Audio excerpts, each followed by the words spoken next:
నమస్కారం కృష్ణారావు గారు. ఐవీఆర్ టాక్స్కి పునఃస్వాగతం. ఆ, గత వారంలో మన పార్లమెంట్ సమావేశాలు మొదలైన తర్వాత మొట్టమొదటి రోజు నాడు Rajya Sabha chairman vice president Jagdeep Dhankhar ఆయన అంతా అయిపోయిన తర్వాత ఆ రోజు రాజీనామా చేశారు. ఈ రాజీనామా రాజకీయ వర్గాల్లో చాలా దుమారం రేపింది. అనేక మంది అనేక అనుమానాలు లేవనెత్తారు.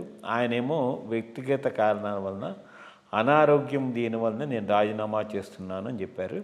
ఇన్ఫ్యాక్ట్ ఉపరాష్ట్రపతి రాజీనామా చేయడం అనేది మనకి ఐ థింక్ బహుశా మూడోసారి అనుకుంటాను. ఒకటేంటంటే వివి గిరి గారు వైస్ ప్రెసిడెంట్గా ఉండి ప్రెసిడెంట్ ఇది చేయడానికి ఒకసారిను, తర్వాత మరి వెంకట్రామన్ గారు ఆయన వైస్ ప్రెసిడెంట్గా ఉన్నప్పుడు చేశారు. ఇది మూడోసారి ఒక వైస్ ప్రెసిడెంట్ ఫుల్ టెన్యూర్ కాకుండా రాజీనామా చేయడం. సో ఆయన ఏంటంటే దీంట్లో మనకి చాలా మటుకు వచ్చింది ఏంటంటే అపోజిషన్ పెట్టినటువంటి తీర్మానాలను ఈయన యాక్సెప్ట్ చేశారని, అది రూలింగ్ పార్టీ ఎగెన్స్ట్ విషెస్ జరిగిందని ఒక రూమరు.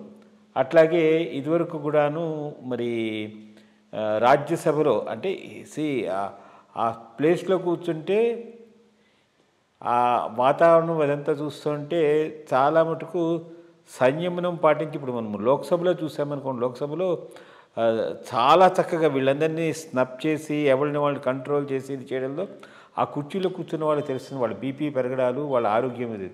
అందులో ధన్కర్ గారికి ఏంటంటే కొంచెం ఆరోగ్యం రకంగా మనకైతే రికార్డ్స్ ఉన్నాయి. హాస్పిటల్స్లో ఆయన వెళ్ళడం, చూపించుకోవడం, హార్ట్ ప్రాబ్లం ఉండడం, ఇవన్నీ లేటెస్ట్ దీనివల్ల ఉన్న అది యాక్చువల్లీ ఆరోగ్యరీత్యా చేశారనే మనలాంటి వాళ్ళు అనుకుంటాం. బట్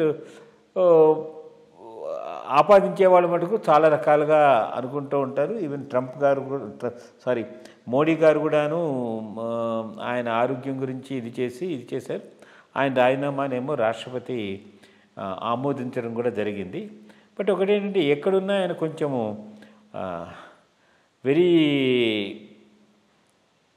చెప్పుకోవాలంటే టఫ్ స్టాండ్ తీసుకుని, ఈవెన్ ఇది వెస్ట్ బెంగాల్ గవర్నర్ కింద ఉన్నప్పుడు కూడాను బిల్లుని ఆమోదించకపోవడము, ఇవన్నీ రిఫర్ చేయడం, వీటిల్లో తనదైన పందాన్ని ఆయన చూపించుకుంటూ ఉన్నాడు. అంటే ఈయన ఆర్ఎస్ఎస్ వర్గ నుంచి వచ్చిన నాయకుడా మరి ఏం అంటే ఆయన పందాన్ని చాలా క్లియర్ కట్గా చూపించుకున్నాడు. ఈ డిఫరెన్స్ ఆఫ్ ఒపీనియన్స్ ఏమైనా ఉన్నాయనే దాని మీద ఒక చిన్న మీమాంస అయితే అందరిలోనూ ఉంది. సో ఈ నేపథ్యంలో మీరు ఏమనుకుంటున్నారు? ఈ ఆయన రాజీనామా మీద ఉండేటువంటి ఈ పుకార్లు వీటి మీద ఒక చిన్న వివరణ ఇస్తే బాగుంటుంది. బీజేపీ ఎక్స్పాండ్ అయ్యే కొద్దీ కొంతమంది లీడర్స్ను కోఆప్ చేసుకుంటూ ఉన్నది. కోఆప్ చేసుకున్న వాళ్లకు ఐడియాలజికలీ కమిట్మెంటు ఉండకపోవచ్చు. అది ప్రతి చోట దెబ్బతీస్తూ ఉన్నది, దాంట్లో ఏమీ డౌట్ లేదు బీజేపీని. ఇప్పుడు బీజేపీ ఐడియాలజీతో గ్రో అయిన వాళ్ళు, ఆర్ఎస్ఎస్ నుంచి జనసంఘ్ నుంచి వచ్చిన వాళ్ళు సాధారణంగా బయటికి పోరు. వాళ్ళు పార్టీకి అంటి పెట్టుకొని ఉంటారు. వాట్ ఎవర్ హ్యాపెన్స్, పర్సనల్గా వాళ్ళు సఫర్ కావచ్చు, వాళ్ళకి ఇంపార్టెన్స్ ఇవ్వకపోవచ్చు. ఎందుకంటే ఐడియాలజికల్ కమిట్మెంట్ అనే దానికోసంగా గట్టిగా చూస్తారు వాళ్ళు, దాంతో మమేకమై ఉంటారు. ఇప్పుడు కాకపోతే ఇంకొత్త అవకాశం వచ్చినప్పుడు చూద్దామన్నట్టు ఉంటారు. ఈ బయట నుంచి వచ్చినటువంటి వాళ్ళు ఆపర్చునిస్టిక్గా వస్తారు. ఏదో వచ్చినటువంటి పీరియడ్లో ఏదో ఒకటి చేసుకొని పోదామన్న రకంలో వాళ్ళతో బీజేపీ కేర్ఫుల్గా ఉండాలి. ఇది ఒక పెద్ద లెసన్ వాళ్లకు. ఇట్లా బయట నుంచి ఐడియాలజికల్ కమిట్మెంట్ లేకుండా వచ్చిన వాళ్ళను ఫాస్ట్గా ప్రమోట్ చేసి పైకి తీసుకపోతే they can become a problem. ఈరోజు ధన్కర్ చూపెట్టాడు. ఇంకోడు సత్యపాల్ మాలిక్ అని అప్పుడు తీసుకొచ్చి జమ్మూ అండ్ కాశ్మీర్కి అంత ఇంపార్టెంట్ స్టేట్కు, అంత ట్రబుల్సమ్ స్టేట్కు గవర్నర్గా వేస్తే పూర్తిగా గవర్నమెంట్ కాన్ఫిడెన్స్ను పక్కన పడేసి గవర్నమెంట్కి ఎదురు తిరిగాడు. అక్కడ అతను ఇక్తరాది రకంలో చేశాడు. ధన్కర్ వెస్ట్ బెంగాల్లో చేసినటువంటి aggressive going after Mamata Banerjee చూచి ఈయనకు స్ట్రాంగ్ ఐడియాలజికలీ అలైన్డ్ అనేటటువంటి ఒక ఫీలింగ్ అయితే ఇచ్చాడు. బట్ యాక్చువల్గా ఇవి అంతకుముందు కాంగ్రెస్, అంతకుముందు జనతా నుంచి బీజేపీకి కన్వర్ట్ అయినటువంటి వాడు. దాన్ని చూసి ఐ థింక్ వీళ్ళు ఆ అగ్రెసివ్నెస్ వెస్ట్ బెంగాల్లో ఆయన చూపెట్టింది చూసి అతన్ని ఈ పోస్టుకు స్పెసిఫిక్గా ఎలివేట్ చేయటం జరిగింది. బట్ ఇక్కడికి వచ్చినప్పటి నుంచి ఈయన విధానంలో మార్పు వచ్చింది. మొట్టమొదట మోస్ట్ అన్ఫార్చునేట్ థింగ్ బీజేపీకి ఆల్సో ఏంటంటే ఒక స్ట్రాంగ్ చార్ట్ లీడర్ని ఒకరిని బిల్డప్ చేసుకోలేకపోతూ ఉన్నది. ఐడియాలజికలీ కమిట్ అయినటువంటి చార్ట్ లీడర్. చార్ట్స్ చాలా ఇంపార్టెంట్, పెద్ద కాన్స్టిట్యుయెన్సీ, ఇంపార్టెంట్ కాన్స్టిట్యుయెన్సీ నార్త్ ఇండియాలో, especially western UP, Rajasthan, Haryana, ఈ బెల్ట్ అంతా ఉన్నారు. ఇతను రాజస్థాన్కు సంబంధించినటువంటి వాడు. ఈ కమ్యూనిటీలో ఒక మంచి లీడర్గా ఎదగటానికి అవకాశం ఉన్నవాళ్ళు వీళ్ళిద్దరూ బీజేపీలో ఉండింది. వీళ్ళిద్దరికీ సత్యపాల్ మాలిక్ ఉండింది, ఇప్పుడు ధన్కర్కు ఉండింది. And he's a lawyer also. Lawyer, కాస్త హైలీ ఎడ్యుకేటెడ్ మ్యాన్. బట్ ఈ వైస్ ప్రెసిడెంట్ కాగానే కొంత ఆయన తన చాకచక్యం చూపెట్టడం మొదలెట్టాడు. అంటే పాత వాళ్ళతో మళ్ళీ పొజిషన్స్తో సంబంధం పెట్టడం, గవర్నమెంట్ నెంబర్ యాస్ చేయటం. మోస్ట్ ఇంపార్టెంట్ గవర్నమెంట్ నెంబర్ యాస్ చేయటం.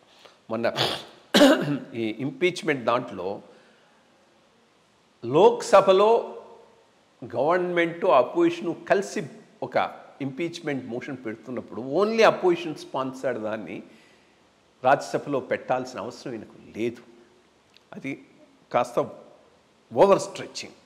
అట్లాగే నిజమే జ్యుడిషియరీలో రిఫార్మ్స్ రావాల్సిన అవసరం ఉంది, దానికోసం వర్క్ చేయాలి. బట్ కాస్త నోరు పారేసుకోవటం అంటారే, అనవసరమైన కామెంట్లు చేసి ఇది చేయటం కొంత గవర్నమెంట్కి ప్రాబ్లం కలిగించే రకంగా బిహేవ్ చేస్తున్నాడు అనేటటువంటిది వాస్తవం. ఒకటి మాత్రం నిజం ఉండొచ్చు, ఆరోగ్య కారణాలు ఏమున్నా కానీ అన్సర్మౌంటబుల్ కాదు, దానివల్ల పొజిషన్ కోల్పోవాలని ఎవడో అనుకోడు. దానికి మించిందేదో జరిగింది. సంభవ్ లీడర్షిప్ ఫెల్ట్ ఇతను ఒక పంథాలో పోతున్నాడు, ఇది మన పార్టీకి మంచిది కాదు, ఈరోజు కట్ చేయకపోతే ఇంకో రోజైనా కానీ ఇదే సమస్య తీసుకొని వచ్చేటటువంటి వాడు ఉన్నాడు అనేటటువంటి ఫామ్ అభిప్రాయానికి వచ్చిన తర్వాత మేబీ అతనికి సిగ్నల్ పంపించుంటాడు, నువ్వు రిజైన్ అయినా చేయి, లేకపోతే నో కాన్ఫిడెన్స్ మోషన్ వేసి పాస్ చేస్తాం, అది పెద్ద ఇష్యూ కాదు, అప్పుడు డిస్గ్రేస్ఫుల్గా నువ్వు పోవాల్సి ఉంటుందని చెప్పుండి ఉంటారు. దాంతో అది ఏది ఈవెన్ ప్రెసిడెంట్ ఆఫ్ ఇండియా కూడా అపాయింట్మెంట్ తీసుకొని పోయి రాజీనామా ఇవ్వాలి. జస్ట్ లైక్ దట్ పోయి ఇవ్వడానికి ప్రయత్నం చేశాడు. అంతా ఇదిగా ఉంది. నేను అనుకోవటం కొన్నాళ్ళు అయిన తర్వాత ఒక చార్ట్ లీడర్ లాగా ప్రొజెక్ట్ చేసుకుంటూ తనకు అన్యాయం జరిగిందనుకుంటూ ప్రజల్లోకి పోయే అవకాశం ఉన్నది. కాబట్టి ఇది వాళ్ళు చూసుకోవాలి. బీజేపీ వాళ్ళు చార్ట్స్ను ఐడియాలజికలీ ఇంక్లైన్డ్ అయిన చార్ట్ లీడర్స్ని బిల్డ్ చేసుకోకపోతే ఆ పవర్ఫుల్ పాపులర్ సెగ్మెంట్ను వాళ్ళ సపోర్ట్ వీళ్ళకు ఎప్పటికైనా ప్రాబ్లం అవుతుంది. వీళ్ళు చేసిన రెండు ఫెయిల్ అయినాయి. సత్యపాల్ మాలిక్ వీళ్ళను డిచ్ చేశాడు, ఇప్పుడు ధన్కర్ డిచ్ చేస్తున్నాడు. సో చూసుకొని కరెక్ట్ లీడర్ను ఒకటి ప్రొజెక్ట్ చేసి గ్రూమ్ చేసుకోవాల్సిన అవసరం అయితే బీజేపీకి ఎంతకైనా ఉన్నది. సో మంచి విషయాలు తడితెల్లం చేశారండి. నమస్కారం.